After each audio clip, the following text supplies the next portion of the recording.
Hello, everyone, and welcome to today's Ask the Expert webinar on ESD. Our experts for today are Barry Fernelius, ESD and Latchup Manager, Bill Morrow, ESD Manager, and Arm Sarkissian, VP of Engineering Sciences.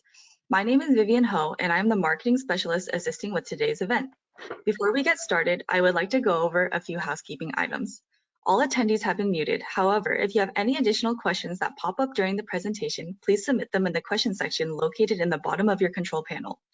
You may send in your questions at any time during the presentation. Time permitting, we will answer these questions during today's event, or we will follow up with you in the coming week. With the abundance of questions submitted for today's event, we unfortunately will not be able to get to all of the pre-submitted questions during the presentation. For any unanswered questions, the team will send answers out to those questions soon. At the end of the webinar, a survey will pop up on your screen. Your feedback is greatly appreciated and will help us to improve our future events. Now I will turn it over to Aram, who will also be moderating today's presentation.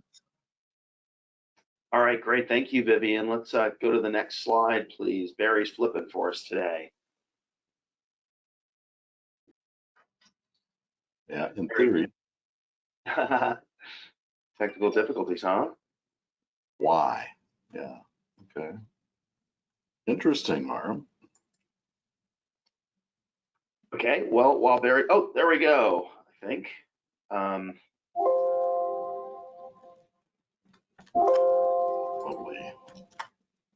Okay, here we go. So, all right, thanks, Barry. So we're going to get into the Ask the Expert session. I'm going to start out with, let's move to the next slide. All right, the speakers today primarily are going to hear from Barry and Bill.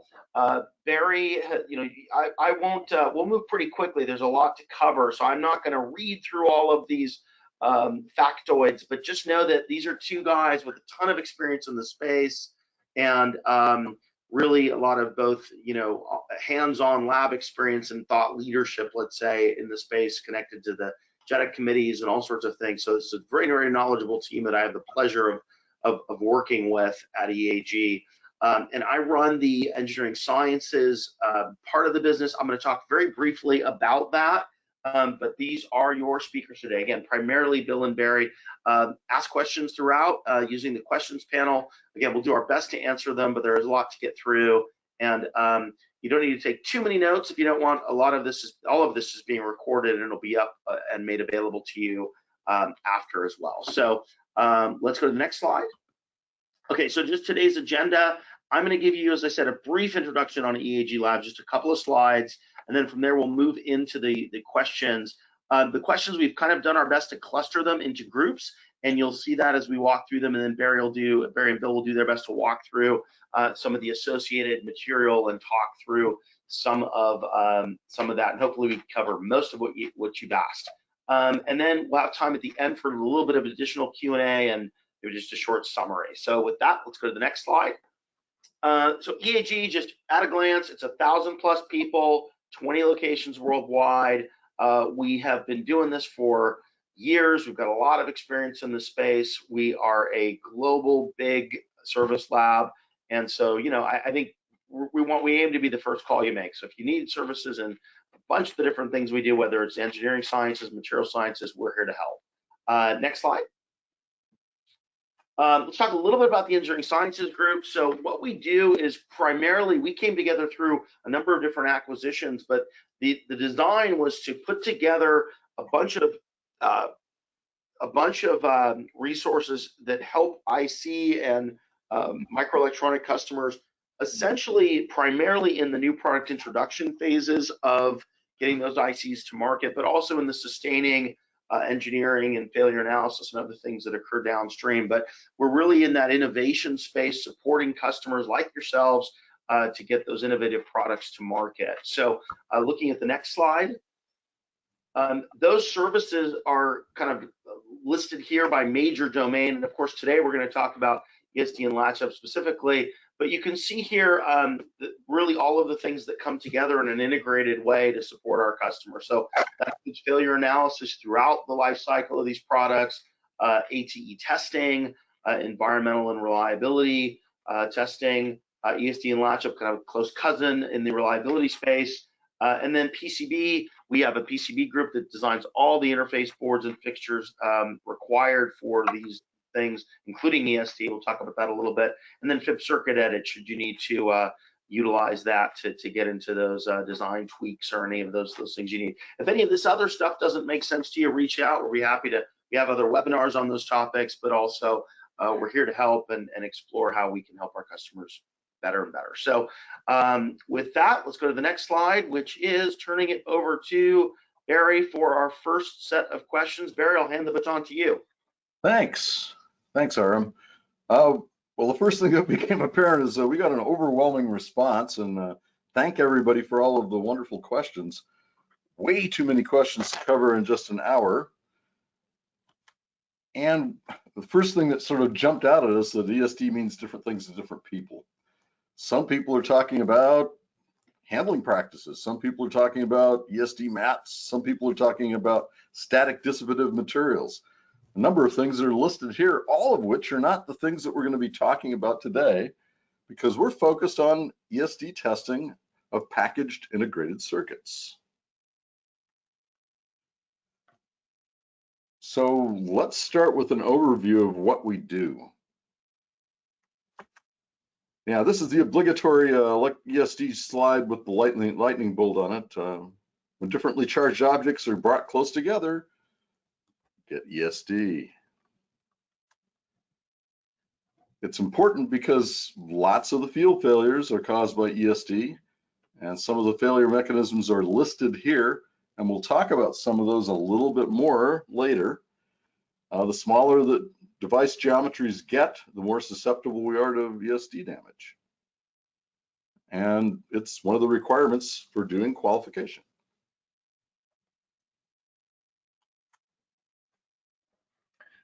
We generally provide services for human body model test, charge device model test, which is primarily what we're going to talk about today. We do provide machine model test. We want, that's a legacy test, and in most all cases, it's obsolete. And in latch-up testing, we do provide that service, but it's not going to be what we're going to talk about today. Yeah, and also, Bill, just to chime in, it's fair to say also those are some industry standard tests. But as we do this kind of work, really we work with some of our customers push the limits of some of those tests. Some of them want to extend or trim back from what those requirements are. But there are industry governed kind of tests for different markets. And if you're unsure of what you need, lean on us to help you decide what direction to head in. Exactly. If you're working in the automotive space, we work to those, we're accredited for those techniques as well as the commercial space. Right. So the specs on the previous slide were ones that are 17025 accredited to perform. Our equipment set, mostly Thermo Fisher Scientific equipment. Yeah, we have two sites, Santa Clara and Irvine. So we pretty much cover all of California, but we can bring in, we can ship to you, or you can ship into any location there. The sets of equipment are pretty identical. So the only difference being Santa Clara has an Orion 3 tester, which the Irvine site doesn't. And at the Irvine site, we have our TLP tester, our VF-TLP tester, and the Grun 2-point tester, which are also used for characterization. Yeah, and except for the characterization tests, we have the same procedures on both sites, and a test developed on one site can be run on the other site. So you've got backup, which is kind of a good thing. Okay, well, human body model testing, that's the oldest test dating clear back to discharges generated in mining environments. It's a 100 picofarad capacitor in series with a 1500 ohm resistor. And that exponential decay is what the current versus time waveform looks like when the device under test is a dead short. And although it's the oldest model, it's still widely used. And machine model, again, we'll briefly say this is a 200 picofarad capacitor, and that's it. It's really been obsoleted by JEDEC, and if you want to see the reasons why, there's a great document called JEP 172A that has all of the details about that. Roughly the same failure mechanisms as HBM. What do these tests have in common? they are both socketed tests, meaning you need a DUT board of some type to run the test. Thermo Fisher has given us ways to get the part hooked up to a tester. Common boards are made for MK2s as well as MK4s, and the verifier is a smaller pin count that can go on either test system. Right, and you can run the MK2 boards on an MK4, but generally, if you have less than 512 pins, we're going to put you on a verifier board if the socket will work. And if you're more than that, we're going to go straight to an MK4 board. That's because correct. that matches the equipment set a little bit better. That's correct. Charge device model, most realistic and most recent test, and it tests the combination of the die and the package. And no sockets required because the device sits in a dead bug position on a field charging plate, and a field induced charge is applied to the part, and then a robot drives with a pin that has it's a grounded pin that's grounded to through a 1 ohm radial resistor, and the robot comes by and drops down and discharges the part 1 pin at a time. Smallest pitch we can do on that is about 0.3 millimeters, and naturally we're going to need your package outline drawing to be able to program the robotics. There's some limitations of this test and some issues with the test that we're going to talk about a little bit later in the presentation. So hang on for that. So let's compare them here. If you look at them as current versus time events, CDM is much faster and has much higher peak currents. And the red curve on this graph is the CDM pulse, and the blue one is the HBM pulse. And you know, they do different kinds of damage because their waveforms are very different from each other.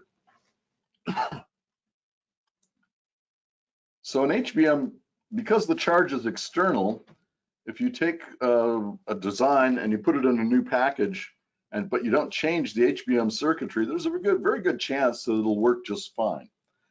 But in CDM, because it's a combination of the package and the die, a CDM test will be very different depending on which package you put the die in. So a larger package in general is going to hold more charge, and a 500 volt event is going to do more damage. So not all TC 500 events are created equal in CDM.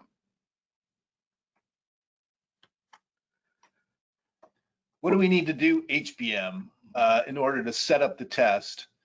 We obviously need a pin list identifying all your pins by name, which are supply pins, which are non-supply pins, and which are no connect pins. Optionally, if you know how your part behaves in DC curve trace, you can give us those parameters for each pin, what's supposed to be grounded. And then if you're doing a table 2A, which we're going to talk about the different setups, but if you're doing a table 2A, we would need to know for each non-supply pin the associated supply groups, supply powers and grounds, and whether that non-supply pin is part of a differential pair.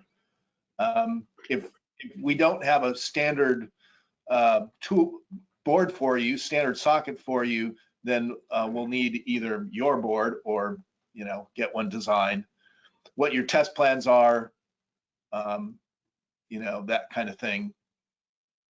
And of course, a tester and a test program to make it work. There you go. For CDM, again, if you're going to do curve trace, we need the same curve trace information that we need for HBM. And often, if you're doing both tests, we leverage that. We don't make you provide that again. But we also need the package outline drawing or a list of XY coordinates for each pin so we can program the robotics. And your device has to be a device whose geometry lets it be tested on a CDM tester. Very important. And again, yeah, we need to have your test plan, a CDM tester, and a test program. So now we're going to get into the test procedures and standards a little bit more in depth. Compare the JEDEC and AEC standards, talk about how certain types of pins are treated, talk about the difference between table A and table 2B. So we'll get through some of that stuff in the next section here.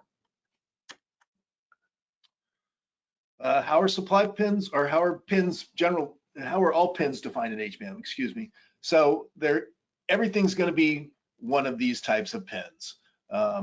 Your supply pin is going to be a power or ground pin. Your no connect pin is basically not connected to anything. It's just open to everything. Your non-supply pin is just something that's not categorized as one of the above, supply or no connect. Yes, and somebody asked about sense pins. If you've got sense pins in some designs, sense pins are dead short to a supply group, supply or ground group. In that case, they should be included in that supply group when you're doing the HBM test. But if it's not a dead short, then it should be treated as a non-supply pin. So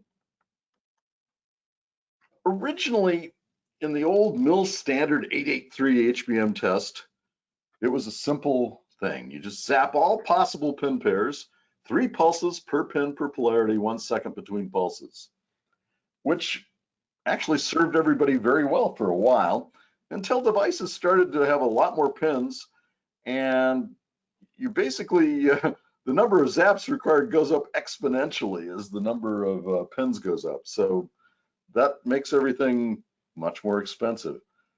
So we started to try to figure out how to drop out the combinations that didn't really tell you anything.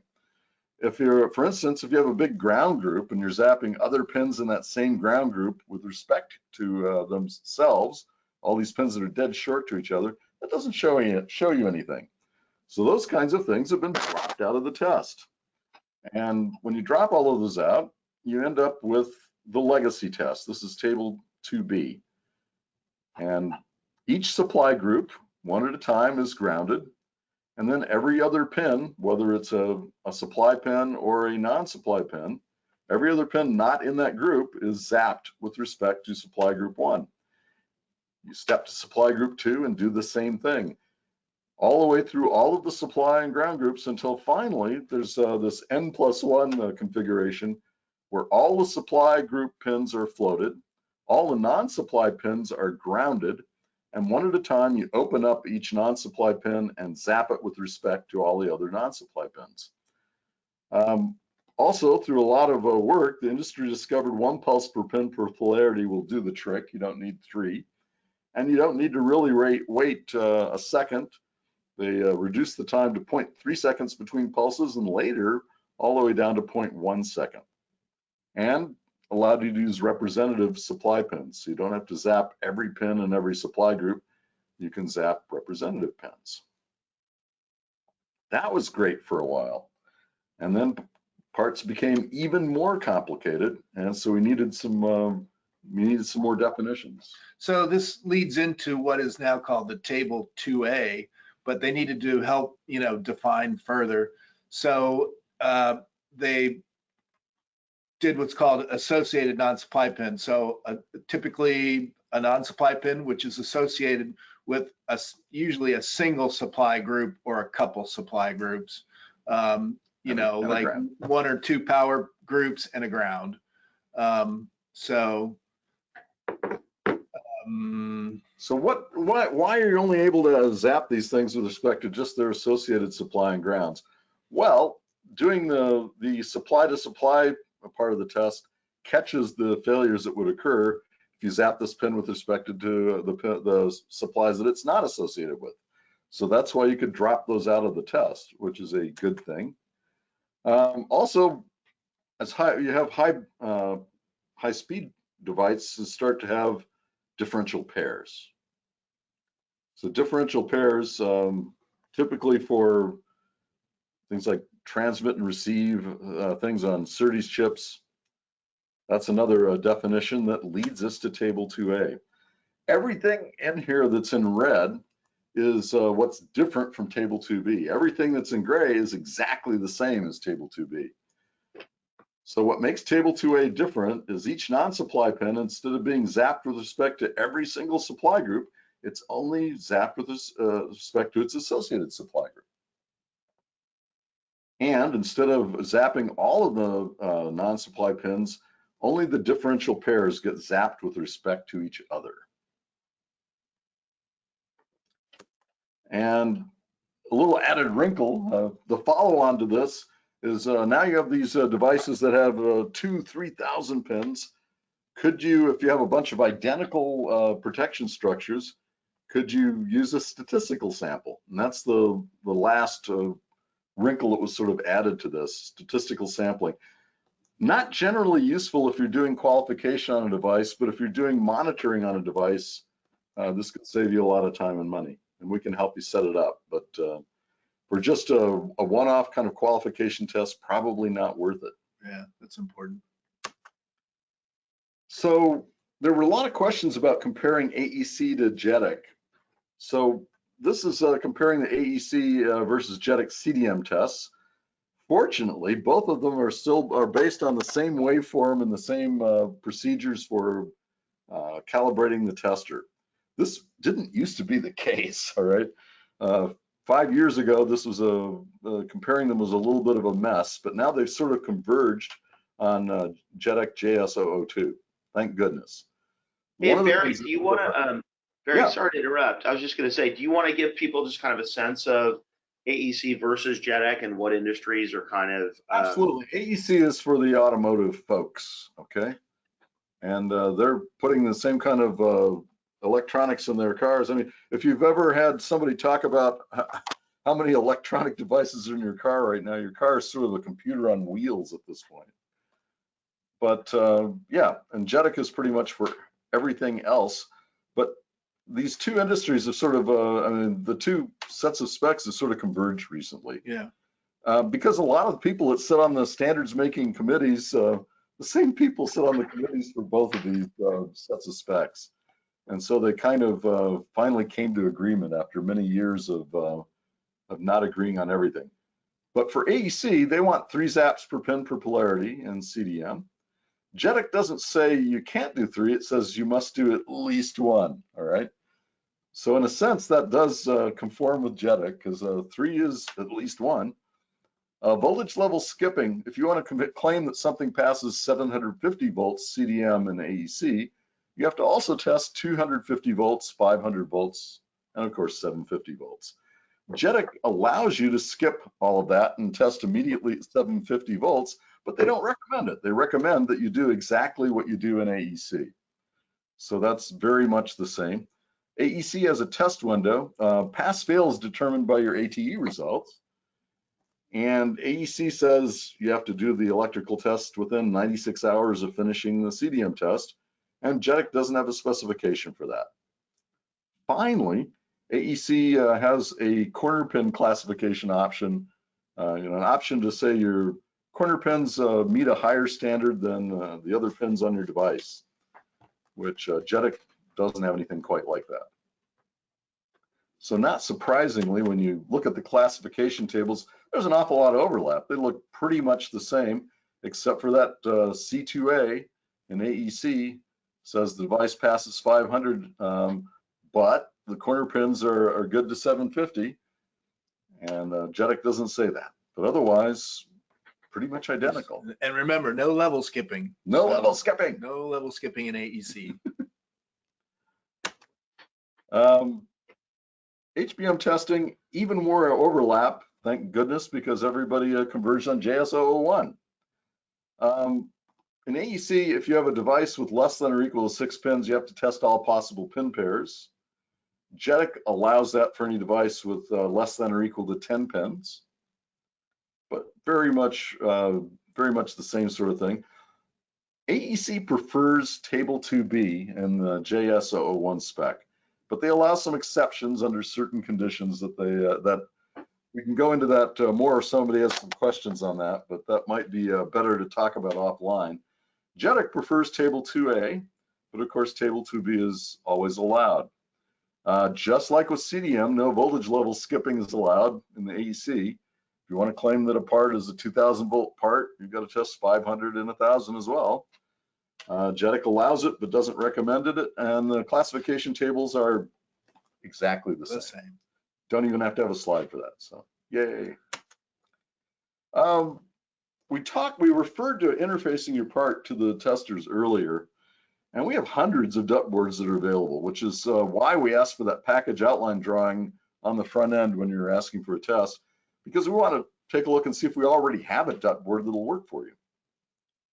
Yeah, I mean, it is important, and we still get caught off guard sometimes thinking, you know, as we quoted it, it looks almost like a BGA, but it's not a standard JEDEC package. Right. So Over in the corner, they don't use the same pitches everywhere else. yeah, so we do get surprised every once in a while. So it just is an insurance all the way around that when we actually look at the you know, and even try to quote the job, that we know what the pod looks like. So yeah, package outline drawing helps in myriad ways.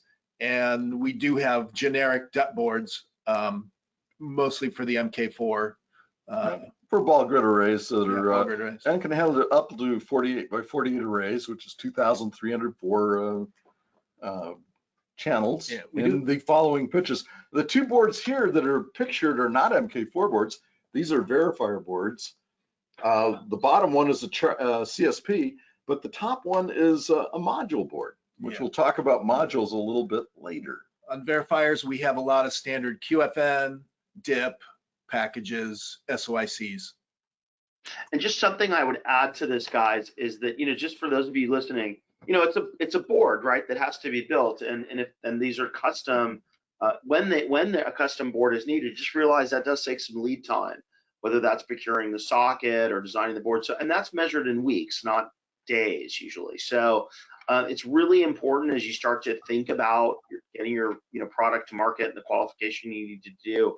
Reach out as soon as you start to solidify those. The package, right, and what you're going to be doing and what you're going to need support on, so that we can work with you to ensure that we either have something in stock, or if we don't, and it is truly a kind of a custom layout, that we can take care of that for you and make sure that that's not the thing that causes any delay to your overall plans. And as Aaron mentioned earlier, we have an experienced PCB team that can help you design your DUT board. Man, have they designed a lot of DUT boards. Yeah. It's an important, and they are really good at it. They really are a key part of the team. On MK4, maximum number of channels is 2,304. If the number of non-supply pins plus the number of supply groups for your device is greater than 2,304, you're going to need more than one DUT board to do the HBM test. And you're going to have to figure out an intelligent way to partition it. There are also physical constraints for the socket and stiffener. Pictured here on this slide is the current socket that's the king of the hill right now, the biggest one we've run into so far. My original picture didn't have the coffee cup in it, but I added the coffee cup for scale, okay? The thing is enormous, and when not attached to the board can be used as a lethal weapon if you start to swing it around. But there it is. Ooh. There was a couple of questions about humidity, and I guess I wanted to mention that the only spec that talks about humidity is JS002, the CDM spec. And it says the humidity at the test head shall not exceed 30% RH. And we control that by having a closed box around the part of the CDM tester that does the testing, and we flow dry nitrogen in there and control it to 25% RH or less. Not surprisingly, we have our own internal handling procedures for the labs, which is part of our quality system. And that handling procedure references standard industry practices for ESD. And also to make sure that we're handling parts safely, we don't let it get too dry in the ESD lab. So the labs are humidity controlled at around 40% relative humidity. Okay. Wow. Sampling. Statistics. Good questions. Does anybody want to just bail out of the statistics part? What do you? No, I guess we can't do that. Yeah, We're not allowed to do that. All right. Let's dive in here. As I mentioned before, HBM and CDM, they excite different failure mechanisms, all right? And HBM damage usually result of localized heating. You see the kinds of things listed here: junction damage, metal penetration, sometimes metal melting if the narrow metal line, contact damage. CDM almost always looks like gate oxide failure and charge traffic. What's the right level to use? Unfortunately, I can't give a single answer to that is going to satisfy everybody, because It's very, very application specific. But again, our good folks in JEDEC have JEP 155B to talk about target levels for HBM and JEP 157A to talk about target levels for CDM. There are also some documents that talk about system level ESD. Generally, what I recommend to people, I mean, most of the peril to the part comes from CDM devices, CDM events.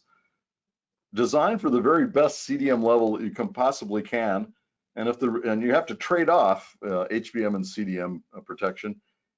Design for the best CDM protection you can get, and if the HBM is not too bad, you know, live with it and be happy that you have good CDM protection if you have to trade off one for another. Well, CDM testing. There were some questions about robotic CDM testing, and it's the most realistic test so far, but remember we said we'd talk about some limitations. This is a drawing that was done by one of my techs that shows part of the problem. The CDM tester pin, which you can't change, is 0.021 inches wide, or 533.4 microns, which means when you're having a ball pitch of 0.3 millimeters or 300 microns, it's difficult to line everything up and be able to touch all of the pins. If you get below that, it becomes pretty much impossible to determine that you're putting the CDM tester pin down exactly where you want it. And also because of the shape of the tester pin, the test really can't be done at the wafer level and get a satisfactory result. Also, just to add to all of our troubles, the lower the voltage on the test plate, the more variation you see in peak current. And as people are designing things that are faster and faster, the CDM levels that they're protecting against are lower CDM levels. Socketed CDM was referred to by a couple of people that asked questions, and it's a possible solution, but we don't have a JEDEC standard for it. So if I go buy equipment for it, I have no guarantee that that is going to be the standard test. In fact, I can't get agreement about what the standard test for socketed CDM is. There's some manufacturers of equipment that are saying, no, pick me, mine will become the standard. But till we've got a standard, it's difficult for us to provide a socketed CDM solution, all right? I'll mention in passing that Grund Technical Solutions has a CDM tester that can test parts with pitches less than 0.3 millimeters. And we're kind of in the process of taking a look at that to see if that might be a good solution. And Barry, you bring up a really good point there, which is this idea of, you know, that sometimes the standard isn't fully baked in, and that's kind of where we can also be of help. So like, you know, sometimes you have, you know, if you're looking to test to some specific standard, we'll give you guidance on whether or not that's there or not, or what we recommend. But the other thing is that sometimes even without the standard, you want to interrogate the part just because you're trying to learn, right? And you've got your own ideas, or we can help you develop your own ideas about what you ought to be testing, right? And so there's a blend there of what's governed via specs for sort of passing or being, you know, sold into some industry standard, these parts, right? But the other is just, you know, what are you doing to characterize and sort of explore the limits of your design and your ESD protection structure. So just, you know, again, usually this is an in-depth conversation, so reach out, because don't get so bogged down in is the spec there or not. You know, we'll help you kind of navigate through what's maybe an appropriate test given when there's gray area. I had a few people ask about multi-chip modules, and JS01 and JS02 are both being used to stress them. The most recent spec is the JS02 CDM spec, which was last revised in 2022. So that's not so long ago. And in fact, they call out multi-chip modules in their scope, which indicates they were intending that spec to be used for multi-chip modules. HBM doesn't call it out in its scope, but I'm guessing at the next revision, it probably will. As long as you can handle it as a component, it kind of makes sense. Yeah, what happens is there's sort of this gray area where multi-chip modules and systems, is it a system or is it a multi-chip module? Not sure. So come talk to us and we'll see what we can do to help you out in that case. I've got one I'm working on right now that has a bunch of different ways that connect to the part. Really going to be a great challenge to test. Sample sizes. Yeah, I don't want to sound, like I'm avoiding the issue, but we really don't choose the sample size. You've got to do some engineering on your side to decide how many devices to test. Now, for both of these HBM and CDM specs, the minimum sample size for a given voltage level for the Q100 specs and for the JEDEC specs is 3. If you've got a high pin count device and you have protection structures that are replicated many, many times, sample size of 3 might be a pretty good statistical sample. However, if you've got a discrete, 6-pin device, sample size of 3 probably is not nearly enough. And the automotive guys have addressed that a little bit. They have a set of specs that are the AEC Q101 specs, which are the same HBM and CDM specs for discretes. And when you're doing one of those, they say the minimum sample size at any given voltage level is 10. But you're going to have to do a little bit of engineering work and use some good engineering judgment on your part, and we'll help you. All right, but ultimately you're responsible for choosing how many devices to test. Bear in mind, this would be for qualification or monitoring, not necessarily for, engineering. Yeah, sometimes somebody's got like the first, they can only get 3 devices. They want to test one in HBM and step stress it till it fails. I mean, they're trying to just get an idea of what's going on, as best they can with a very limited sample set. But ultimately, you're going to want to test a statistically valid sample to be able to get a good result. Exactly. An interesting statistical consideration, most often people think of HBM and CDM in terms of pass-fail. And you say, gosh, this device is good at 1,000 volts, but then when you get higher than that, it fails. And everybody pictures it as being like an abrupt step function. As it turns out, that's not the case. And that's kind of what's going on in this this S curve that I'm showing here.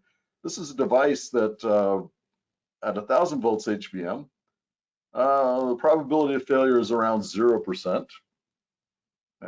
Somebody has tested an enormous number of devices to determine what the probability of failure is.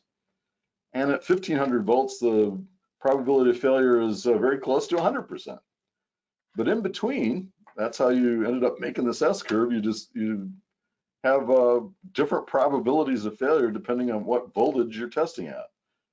In this particular diagram, at 1,250, you have about a 25% chance of failure. All right. Which means if you test 3 devices, it's entirely possible that 1 device would fail and 2 devices could pass. So when you start to see things like that, where you have 1 or 2 failures at a voltage level, you probably need to back off a little bit and try to figure out what's going on. What this really cries out for is doing some characterization work. All right. Instead of doing qualification, maybe you want to get into characterization mode and try to understand just how good the structure is. Which sort of leads to TLP questions. That's exactly why you have TLP. TLP stands for transmission line pulse. VF-TLP, in a great active imagination, a very fast transmission line pulse. Which always, couldn't you have come up with something cooler than that? But no. You got to remember who's coming up with these acronyms. It's mostly engineers, warp speed, guys that are not a lot of fun at parties. So speak for yourself, Barry. Yeah, well, yeah, they don't need to know my secrets here. That's So when you're designing things, this is something you might want to do to characterize HBM and characterize CDM on your device. So we have a Celestron 1 system, and you'll notice that the picture I'm showing you is showing my system probing a wafer.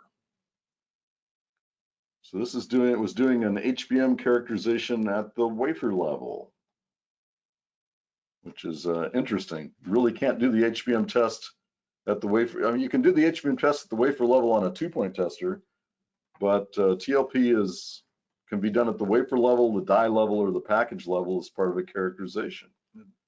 2-point tester is limited to 4,000 volts.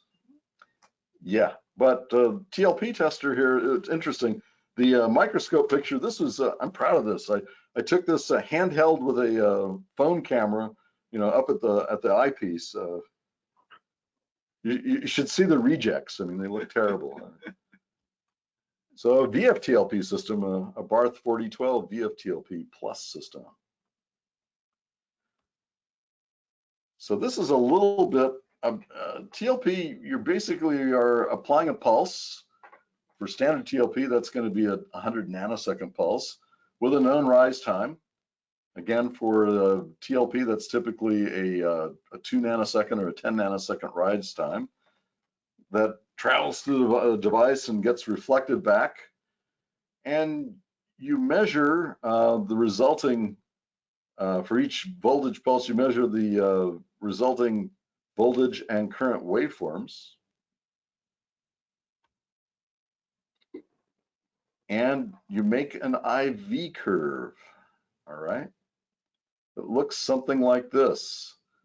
So for each one of these pulses, you're capturing the TLP voltage and the TLP current. That's the one in dark blue. After every single measurement, you're also measuring leakage to see if the device is still okay. That's the curve that's shown with the with pink here, okay? So VT1 is the voltage that's required to turn on a snapback device if you happen to have a snapback device, which is not always the case. VSB is the snapback voltage. R is the resistance in snapback. And the more close to vertical it is, the better it is at shunting current away from the structure. And VT2 and IT2 are the ultimate robustness of the device, usually worried about IT2, which is how much current you can see before you start to see degradation. And as that leakage increases there, you can see that for this one, just before you get to 0.8 amps of current, you're starting to see leakage, starting to see that the device is starting to fail. And when it actually fails, you'll get a sharp leakage curve all the way over to the limit. This is where it's starting to fail, and then when it actually fails, it'll get even worse. So let's compare these. In TLP, the pulse width is about 100 nanoseconds. In VF-TLP, we can use pulse widths of 1 nanosecond, 2 nanoseconds, 5 nanoseconds, or 10 nanoseconds. Rise time in TLP is 0.2, 2 nanoseconds, and 10 nanoseconds, but predominantly 2 nanoseconds and 10 nanoseconds. In VF-TLP, it's 100 picoseconds, 200 picoseconds, 400 picoseconds. Can test the same kind of packages. On TLP, I can use a probe station and probe any 2 points. But with VF-TLP, because you're taking such a high-speed measurement, you have to use an RF probe. And that's what this, another picture taken through the eyepiece of a microscope, that shows an RF probe with a fixed width of about 1 millimeter, and we're probing a package, in this case, solder balls on a package. But that means if you want to do VF-TLP, we're going to have to see if we have an RF probe that'll work, and if we don't, we're probably going to have to order one. Which means if you've got structures you want to test, you might want to lay them out at a pitch that we've already got, so you don't have to wait for us to get an RF probe made for you. We've got typical sorts of things like 100 micron and 150 micron, and 1 millimeter sort of package stuff. But again, lay out your device so that we can test it, or let us know what we need, and we'll go out and order the probes that you need for your device. So this is this is based on a TLP that I did for a customer, where I've done a little cleanup to make it look a little nicer. But this is one of those ones that fails abruptly. Can you see that? The green curve is the leakage curve, and the red curve is the TLP curve. You can see the snapback, and then when it fails, it leaks. Leakage increases by many orders of magnitude. This next one is a VF-TLP, and the data is presented in very much the same sort of format.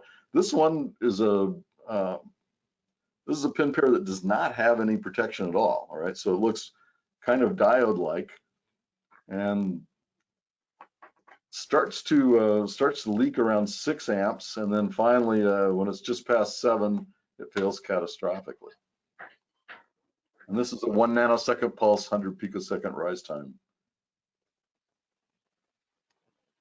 One other thing that's related to VF-TLP is very often people want to see what the voltage versus time pulse looks like for each of the data points. I mean, each of the data points on this, each of the red data points here has a voltage versus time and a current versus time waveform. And the measurement is taken in the last 20% of it, all right?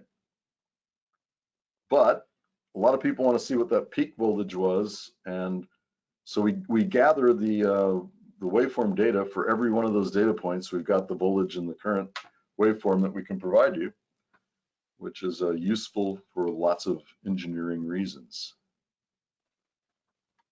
And at that point, now we get into another sort of domain. We got a lot of questions related to FA and electrical test. Not surprisingly, because electrical test is required to determine whether you pass HBM or CDM. But Aram, tell them a little bit about our ATE capabilities. Yeah, sure. So, and we're a little bit short on time, so I'll move along pretty quickly. So, as I mentioned at the top of this discussion, there's a whole lot of capability we have at EAG to kind of round out all of this, NPI and qualification activity. So, one of them is a full ATE floor. So, we've got a number of testers on that floor. It's kind of a 24/7 environment. It's used for both developing, early test programs, but also up into and including production in ATE. But as Barry said, ATE is the functional test for ICs. So really, the kind of a pre and post ATE functional test is what the specs generally call for to say, look, what is really the passing. So there's curve tracing and all kinds of other interim information that Barry's team can gather, analyze, and see. Has anything shifted in terms of the curves? Now, you may have passing devices that still have subtle curve shifts and other things, but the specs generally will say the ATE test is the governing pass-fail criteria. There are also failures that can occur that curve trace won't catch. Yeah. So we have this.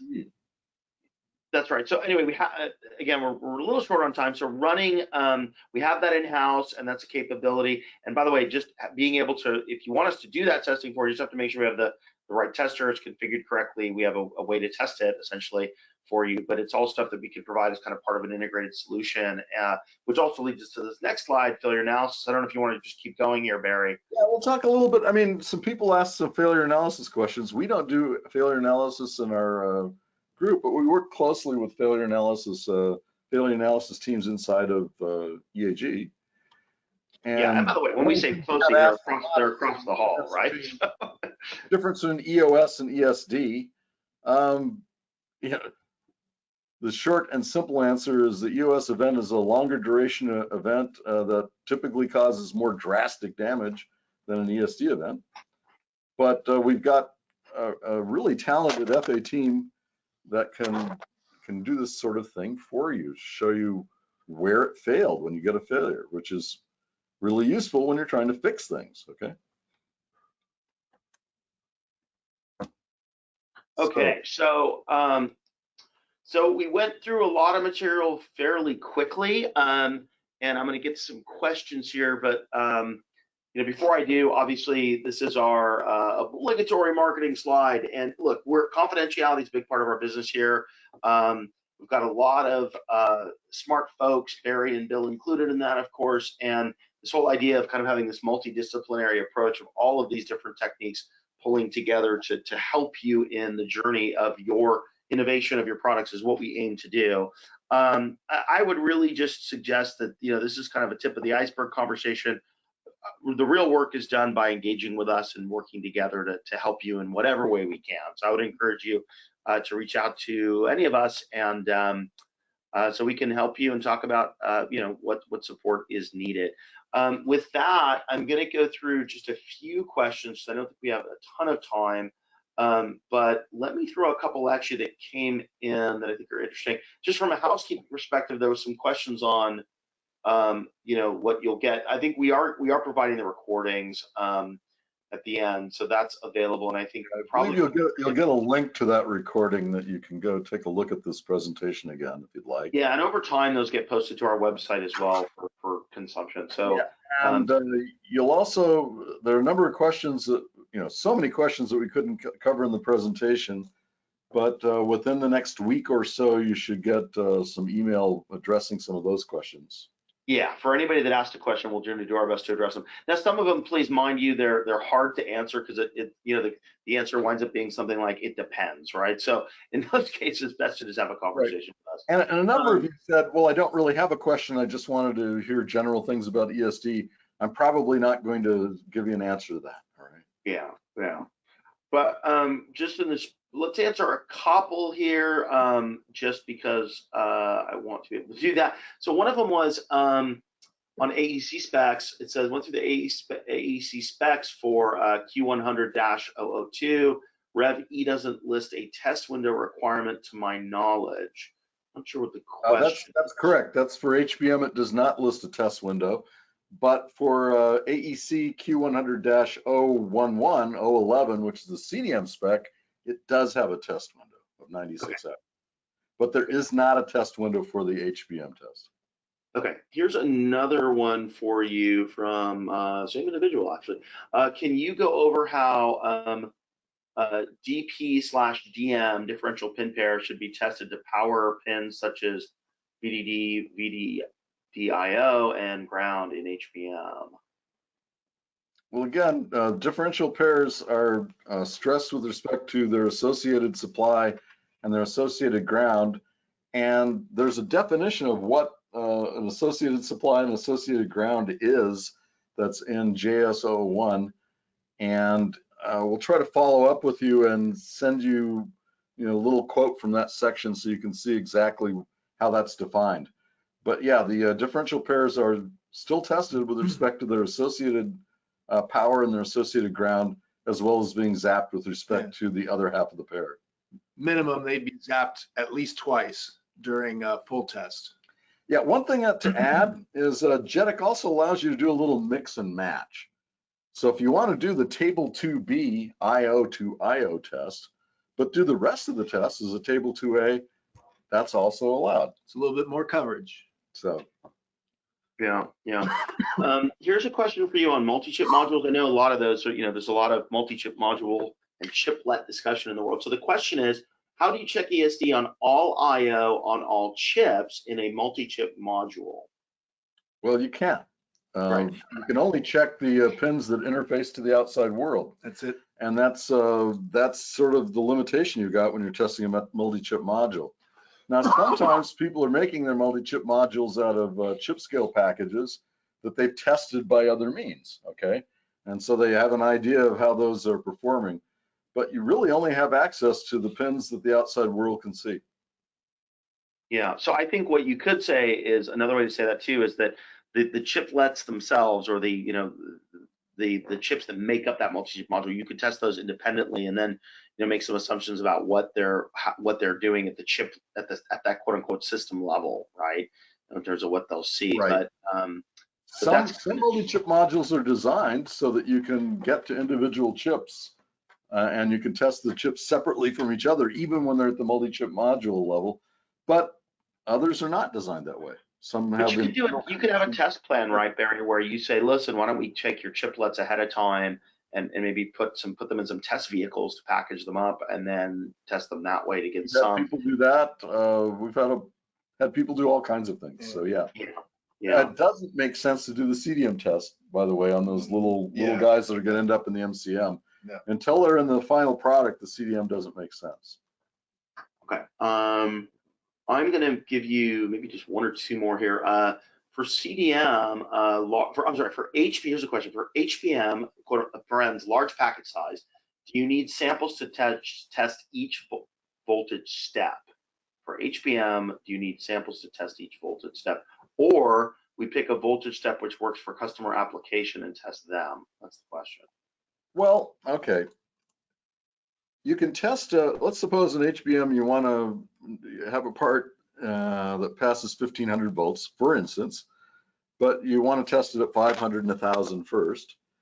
If you test it at 500 and the part passes after that, you can use the same part at 1000 and at 1500. And when people are doing engineering work, they often do that. But because you're afraid of a little bit of latent damage, when you're doing qualification, you generally use fresh parts for each voltage level, Right. just as a good practice. But spec does allow you to reuse parts if they pass ATE after a given voltage level. I mean, you might insert an ATE test in between each voltage level if you're using the same parts, if you want to really know. But sometimes we're in engineering mode and we don't have a good ATE test, and so we do the best we can with curve trace. Yep. But then you've got to circle back when you're doing the qualification test and make sure you didn't miss anything. Yeah, no, it's good. There's a few questions that I'm looking at that really kind of talk about they're talking about testing versus characterizing, and I think this is kind of an important. I'm just going to generally make a comment, and Barry and Bill, you guys can kind of fill in the blanks here. But I think one way to think about this is, there's characterizing the I/O that are the ESD protection structures, and then there is the testing that you do to see if something meets a spec for kind of like a pass-fail criteria. And they're kind of different, right? So it depends a little bit on where you are in the journey. So I think, if someone's got brand new IO and they're kind of trying to figure out what are the limits of this and what have we designed here, and let's really fully characterize what our limits and parameters are. That's where testing and the TLP testing and some of these other more nuanced data points can really give value. But let me jump in there and say, please, often if you've got something you can test, a lot of people will give us early look stuff so they can see where they are. They want to, and we do a lot of that. Also, the spec allows you to classify different groups of pins at different voltage levels, and we're seeing more and more in that when you see these devices that have mixed digital and RF on them. The RF pins might be good up to 250 volts, and the digitals might be good at 1000 or 1500 volts. Yeah. So that's something that's commonly done these days. Yeah. Okay. Well, thank you, Barry and Bill. Let's go to what's the next slide. I think this is just a housekeeping slide, and I may be turning it back over to Vivian here. Can you advance to the next slide or two there? Okay, that's us again. I think we asked, submit your questions. We've got, customer service stuff there. I'm going to turn it back over to Vivian, but before I do, I want to thank all of you for attending. We had a great response. I know we moved fairly quickly. My open invitation to anybody listening is please reach out to us. We love having conversations with you about your specific technology journey. We are a support group. We don't make products. We're here to support your innovation path. And we love doing it. So with that, I'll turn it back over to Vivian. Thank you. Thank you to all of our experts for this very great discussion and presentation, and thank you for everyone for attending today's event. If we didn't get to your questions today, again, we will be following up with you soon. If you have any other questions, please send in your questions to the email address on the screen. That's customerservice@eurofinseag.com. Also want to mention that I've added a few links to our resources in the chat window, along with a link to our webinar library where you can view our past webinars or register for upcoming ones. Once you leave today's webinar, you'll receive a survey on the presentation, and we would really appreciate your feedback. On behalf of Eurofin's EAG Laboratories and our experts, thank you for joining us and have a great rest of your day.